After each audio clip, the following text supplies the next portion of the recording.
Welcome to the Ascended Thoughts podcast, where spirituality meets pop culture. I'm your host, Mr. Crane, and in each episode, we're diving into the juiciest hot topics that'll make you think, laugh, and maybe even see the world a little bit differently.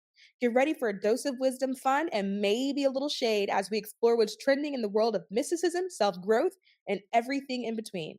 Are you ready to ascend with me? Let's get into it.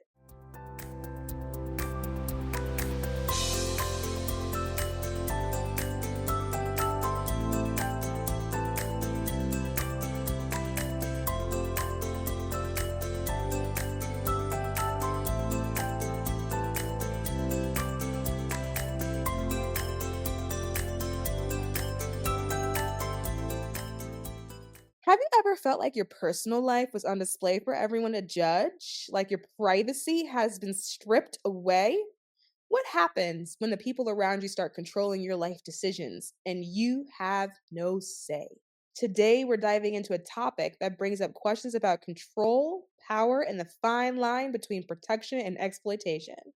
What's that hot topic? Well, this time is Wendy Williams and her ongoing legal battle over her guardianship. Now, before we get into this, I want to say I am a fan of Wendy Williams. I really like Wendy Williams. When she was on air, I was a Wendy watcher. I loved her show. Watched it every day, since the 6 week sneak peek, she would call it. I was always there. I have been in the audience in New York. I have been a Wendy audience participant. I have been a co host. I have been in the audience doing the woo, woo in the beginning of the show, like when she walks out when they open those double doors. Okay? Like I like Wendy. But today we're going to have to talk about her a little bit, okay? So here's a tea. Wendy Williams, the iconic talk show host, has been making headlines again, but this time she is the hot topic, and it is about her guardianship. So, in two recent articles from TMZ, she has spoken about her guardianship, and she also did several phone calls. She did a phone call with The Breakfast Club and Charlemagne the God. She did a phone call with Harvey Levin, TMZ, actually, which I believe was probably the same phone call. I actually don't remember, but I believe it was the same call. She spoke to multiple people, Charlemagne the God, Harvey Levin, but she also did a phone call separately with Don Lemon for the Don Lemon show. And I think that that phone conversation has raised some eyebrows.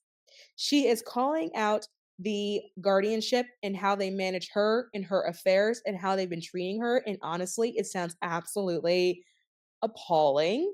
She speaks about how she has no freedom to do anything, that they take her money. She's got $15, she was saying, which sounds like pocket money. So it sounds as if she didn't clarify.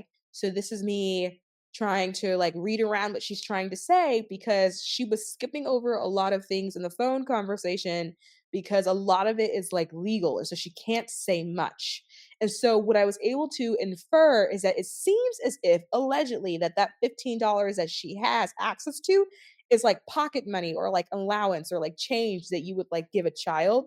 She spoke about how she can't even go to Sephora, that anytime she does go anywhere is that she has like these big guardians that are watching every single thing that she does and that she can't move freely from one place to another.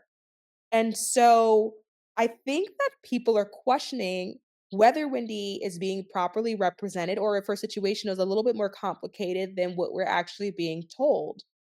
And I do think that it's starting to become more clear that this whole guardianship situation is more than just a legal matter, but it's personal, it's spiritual for sure. And I think definitely damaging to Wendy's autonomy.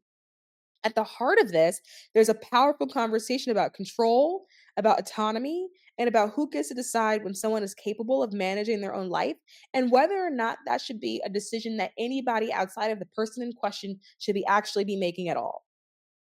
One of the most striking details in Wendy's recent phone conversation was when she talked about her father. Like that got me in the feels. This was when she was talking to Don Lemon. She mentioned it like on the Breakfast Club, but she got emotional and cried on the Don Lemon show. She was talking about how her father recently had a 94th birthday and that the family would be celebrating his birthday and that she was not allowed to go and that she really wanted to go buy her father a gift. She's not allowed to go buy her father a gift and that she's not allowed to go see her father in Miami.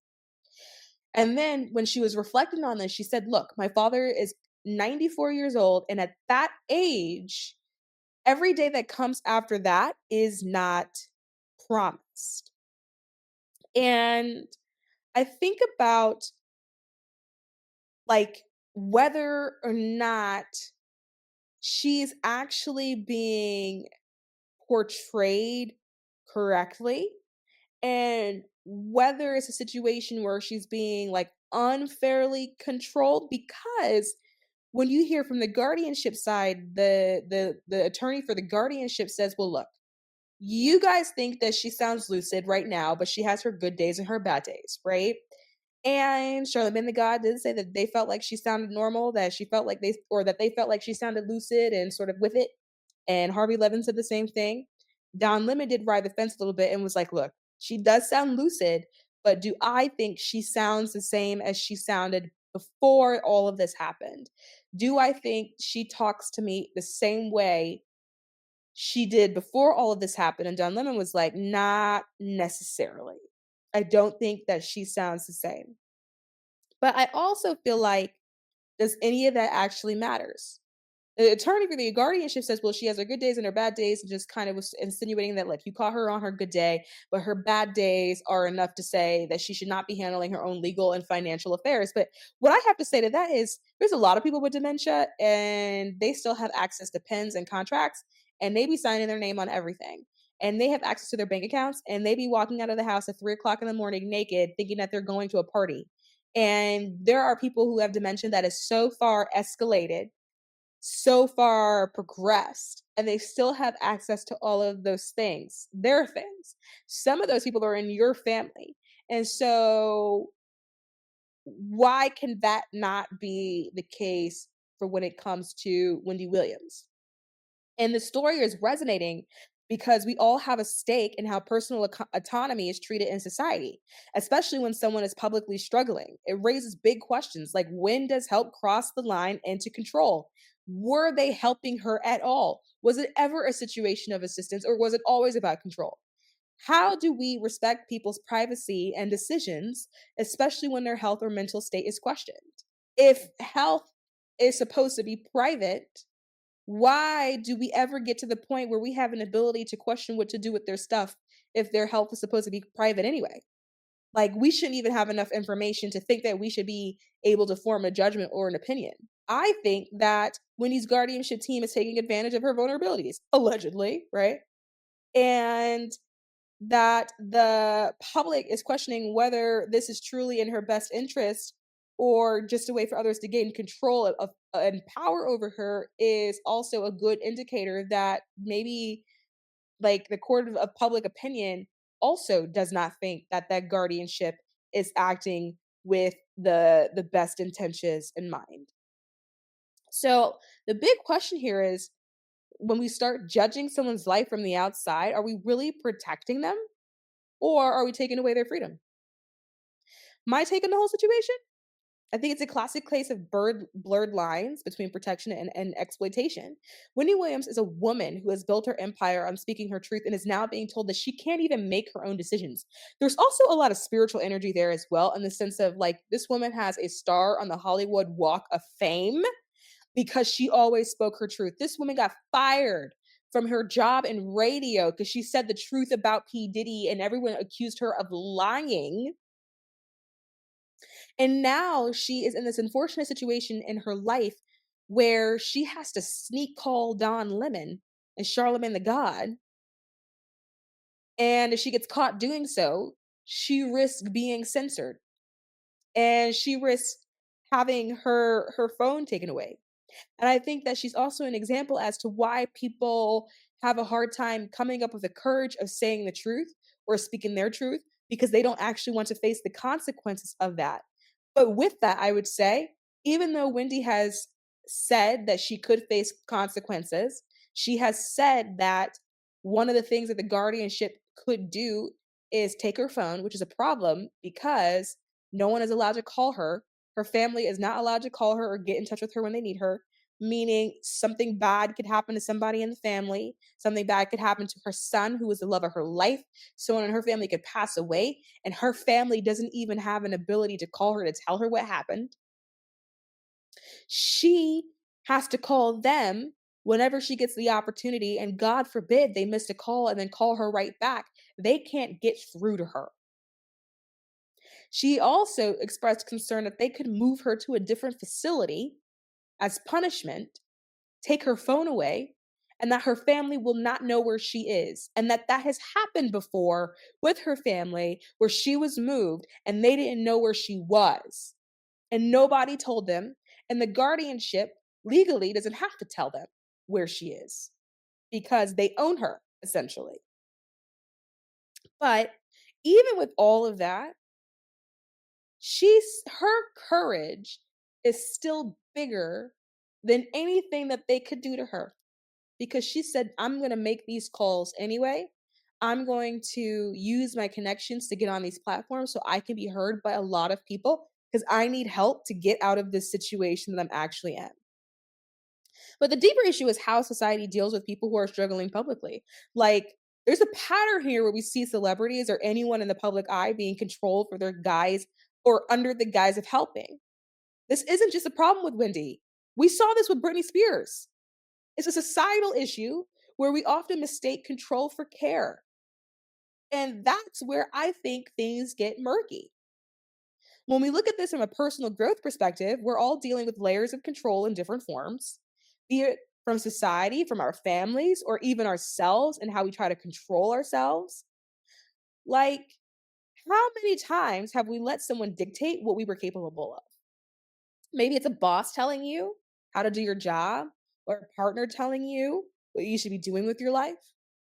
The lesson here is that we have to recognize when external forces are overstepping and when it's time to reclaim our personal power and autonomy.